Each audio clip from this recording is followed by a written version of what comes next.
Yo guys, welcome back to another video, and today I will be going over the new Eastern Conference power ranking for the NBA. They were just dropped a little bit ago before getting on this camera, and yeah, it shows everyone's ranking. Their ranking last week, I guess, and what what their record was last season, and some other rating stuff, and some things to know. So basically, I'll just be going over their ranking and where I think they should be instead. I'll probably do the I think they should be as it goes on, as I see who is above who. But let's get into it. Let's start from the bottom. Actually, let's start from number 15. Number 15 is the Washington Wizards. According to them, they were 18 last week. I don't think they should have ever been anything above the worst team. I don't know who would have been. I guess maybe the Pistons would have been the 15th team. I mean, they got Alexander Sarr, Bub, Carrington, Malcolm Brogdon, Jonas Valanciunas. They lost Danny Avita and Tyus Jones. But I think they're just gonna be tanking. I do not see this team doing anything better. I think they're going to tank again, try to get Cooper Flag. He will fit right in that wing spot, especially after losing Danny Avita. So 15th seems right for me. 14th is the Brooklyn Nets. Last week the Brooklyn Nets were 11th. They say, I don't know what's in the last week thing. I guess there's technically always power rankings up.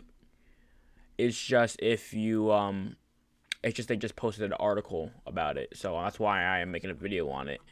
But the Brooklyn Nets are number 14th, and I could see that.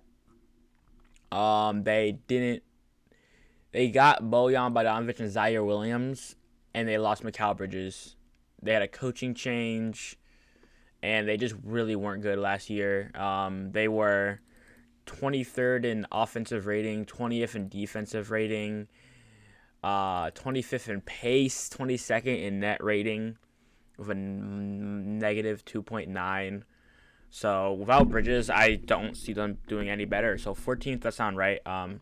Brooklyn Nets I have above the Wizards, so that makes sense. Number 13th, the Charlotte Hornets. They stay the same from their last week's rating. The Hornets, they didn't lose anybody, and they got Josh Green. At least any key ones. They got a guy called Tijane Saloon. I think that's the rookie from France. Steve Clifford's out for coaching. They got a new guy called Charles Lee.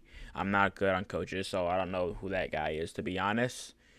And there's a there's key questions on all of them, but their key question is their size to rank move out of the bottom 10 on defense. They were 28th on offense ratings and 29th on defensive rating, and the worst net rating last year. So I actually think the Nets. Okay, if LaMelo can stay healthy. If LaMelo could stay healthy, yes, the 13th spot, maybe even maybe the 12th spot is right. But LaMelo has a very big injury problem. So if it's like it's been every single year, I think even the Nets could probably get a better spot. But I'm fine with 13th because of the question of LaMelo. Next is the Bulls. Their key additions were Josh Giddey and Matisse Buzelis. I don't know how to say his name as the season goes on. And they lost Caruso, DeMar, and Andre Drummond. Last week they were ranked 9th, and they went down to 12th. Of course, this is just the Eastern Conference. They were 19th in offensive rating, 22nd defensive rating, 20 in net rating, and 28th in pace last season. This sounds right. They lost a lot. DeMar's gone to the Kings. Caruso's gone to the Thunder. Drummond's gone. I forgot where he is, though. I think he might still be a free agent, if I'm not mistaken.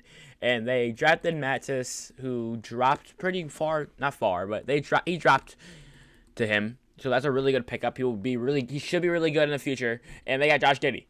Why did they trade Alex Caruso and Josh Giddey straight up? I don't know. I don't like Josh Giddey. On and off the court, of course. But 12th, that sounds right. I even had the Hornets above them. I think Levine will be gone this season too. So maybe even Vooch. They really should blow that team up. I have the Hornets at 12 now, and the Bulls at 13. I don't think the Bulls will be better. Next is the Pistons. The Pistons were I was right. The Pistons were the team last week that was the 15th, and now they jumped up to 11. They've added Ron Holland, Tobias Harris, Malik Beasley, Tim Hardaway Jr., and Paul Reed, with only losing Troy Brown Jr. and Quentin Grimes. They also brought in J.B. Biggerstaff and lost Monty Williams as their coach. Asar Thompson should get better. Cade Cunningham should make a jump. Jalen Duren should get a jump. And Ron Holland's going to go crazy. Tobias Harris is going to do his thing. Malik Beasley is going to shoot the hell out of the ball. Tim Hardaway Jr. is going to do his thing. Paul Reed's going to do his thing. Now that I look at this team, yes, I do think they'll make a big jump. J.B. Bickerstaff is not the greatest of coaches, but Monty Williams wasn't either. And J.B. Bickerstaff is a decent enough coach to put these guys together and put a little bit of a run. I can see them being 11th team. I could see that. And that would put them right into that would get them right outside the play-in tournament. So if they are aiming for the 11th spot, I would just tank for the for flag, because 11th is probably the worst you could be, because you don't have a chance to make the playoffs, and you have the lowest chances of people who aren't in the playoff race in the first pick. So yeah, they gotta choose one. And I would prioritize on the pick because they're not doing anything. Raptors are 10th. They picked up Davion Mitchell and lost Gary Trent Jr. That's kind of even, I would say. Gary Trent Jr. is probably better. And their key question, this points out to me, is Barnes a number one guy? This season we're going to have to find out. He was an all-star this season, I believe, whether it was he was a replacement or he got replaced. But I'm pretty sure Barnes was an all-star. I love Barnes' game. And outside the court, too, is a very funny guy. He might be a little slow. We all know the jokes of Scotty Barnes. I trust him. Maybe not as the number one guy, but their number one guy, yes. 10th sounds right. And I like this so far. The only thing so far, I would put the Bulls under the Hornets. Moving on is the Hawks at 9th. They lost DeJounte Murray and Sadiq Bey, and they got the first overall pick, Zachary Ricochet. They got Dyson Daniels and Larry Nance. Hawks at 9th sounds right. Trae Young has been disrespected heavily. But they just lost DeJounte Murray, who was their most consistent player last season, and Sadiq Bey was a really good player too. So 9th makes sense. Zachary Ricochet, I just don't see him. I see him being a good role player. I just don't see him being a star for a number one pick. A lot of people just don't know him. A lot of the casuals, they only really know Jared McCain, Bronny, Rob Dillingham, barely even know Alexander Sarr, but not a lot of people knew Ricochet. And I don't think the Hawks will go crazy, but Trae Young has been disrespected. He's put up amazing stats his whole career. He's a horrible defender, I understand that. Efficiency struggles because he's a small guard, but he's one of the best scorers, shooters, and passers in the league, in my opinion. And that's got to mean something. Moving on, number 8 is the Heat. They lost Caleb Martin, DeLon Wright, and they only brought in, I think that's their rookie, Kelly Ware. Superman. They're 5th in defensive rating last year, which was a big thing why they were so decent good. I guess they're 46 and 36. Bam, if Jimmy Butler actually plays and Bam continues what he's doing, Tyler Hero goes back to bubble hero, and right when he came back, Tyler Rozier does his thing. He's there for the whole season now. They should do, and their key question is, from where can they get more offense? Tyler Hero needs to step up. Jimmy Butler needs to play more, and Bam needs to take another step on offense. Bam is great at everything on the court. He just struggles offensively. That's it. He's a smaller center, but you're not moving Bam. You're not. It says here, three numbers to know. One of them is Terry Rozier, Tyler Hero, Jimmy Butler, and Bam Adebayo played in just 10 games together last season, where they were 5-5 in those games. Now, that 4 being 5-5 is not good. But Tyler Hero was pretty bad last season. Terry Rozier was just getting to the flow of the Heat, and Jimmy doesn't play enough. Jimmy Butler can't be high on rankings if he doesn't play enough. So, yeah. Moving on, the Heat, 8th, whatever. I think, based on how things go, I think the Hawks could even pass them. The Heat, I don't trust the Heat. 7th is the Orlando Magic. They lost Joe Ingles and they picked up KCP. They actually went down in rankings. I'll have to see who's above them, but I do like the sound of the Magic being 7th. They were 3rd in defense last year. And Paulo and Franz will make even bigger of a jump. KCP's the perfect player to fit that team. A 3-and-D guy. He was such a big part in the Nuggets championship ring. And now he's on the Magic to help those young guys, help Jalen Suggs.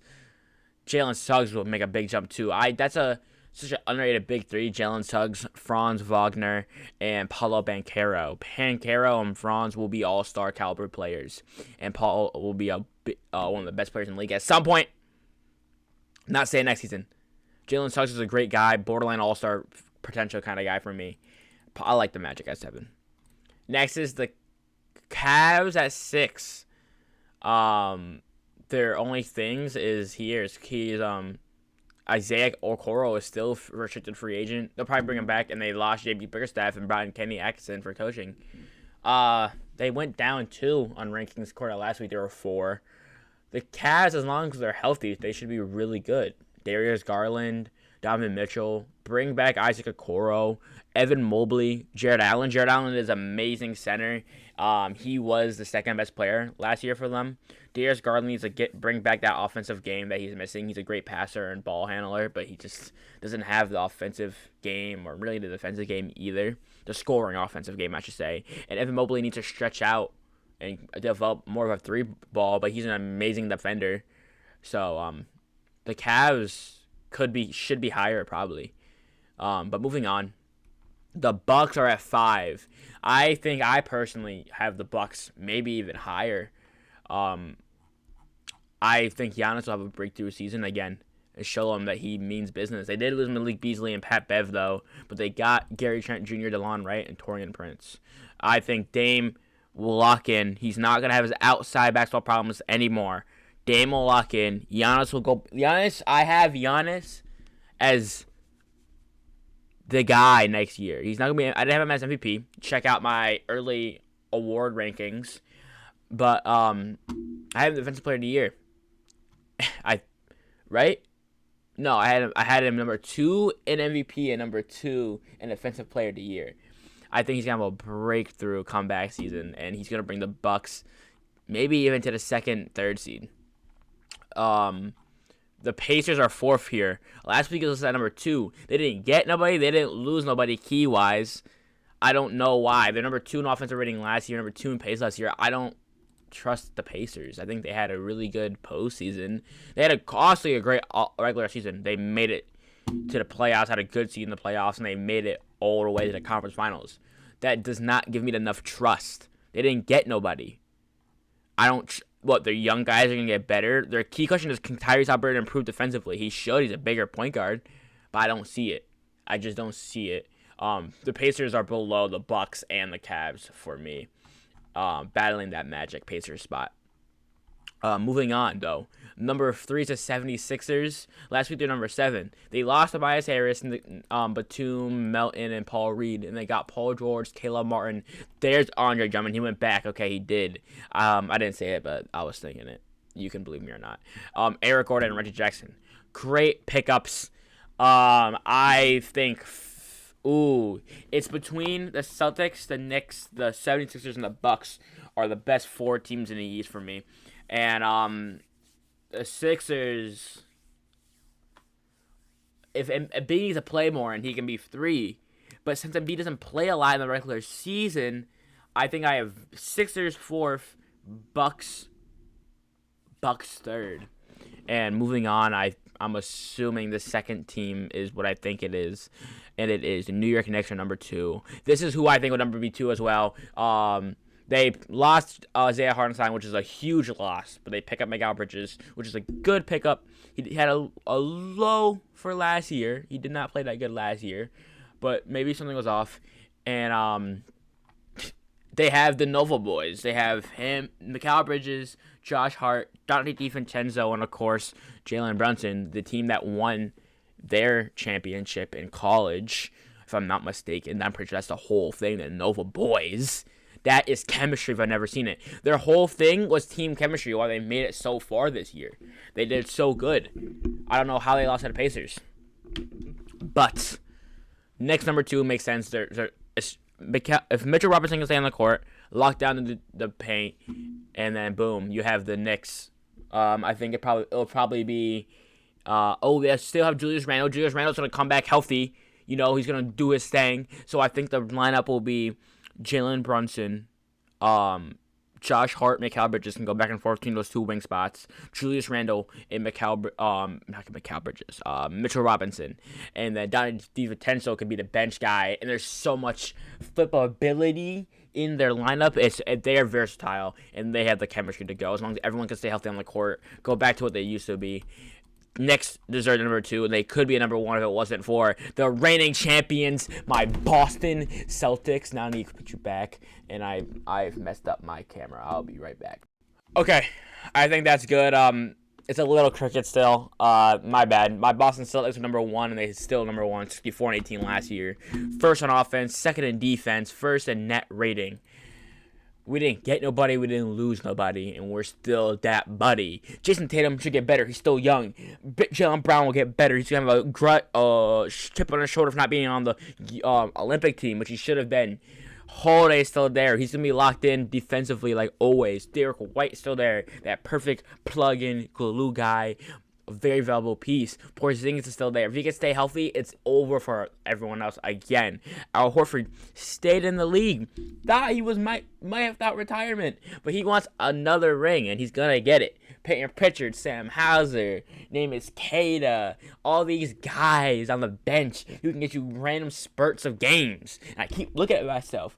Because I'm so used to being on this monitor, but I have the rankings here. Boston Celtics will be number 1 again in the East. They will be number 1 in the league, and we will get another championship. I hope you enjoyed this video. Like, comment, subscribe. Check out my other videos. If you aren't sure about subscribing yet, I bet you will want to, because I say a lot of crazy shit takes-wise. The older videos where I do other stuff, I say even more crazier stuff because it's not just NBA. Those videos might come back. It's just hard to get those ones out because it's not just news. It's just random on the fly. But hope you guys enjoyed. See you guys in the next video. Peace out. Where's the button? There it is. Peace out, boys.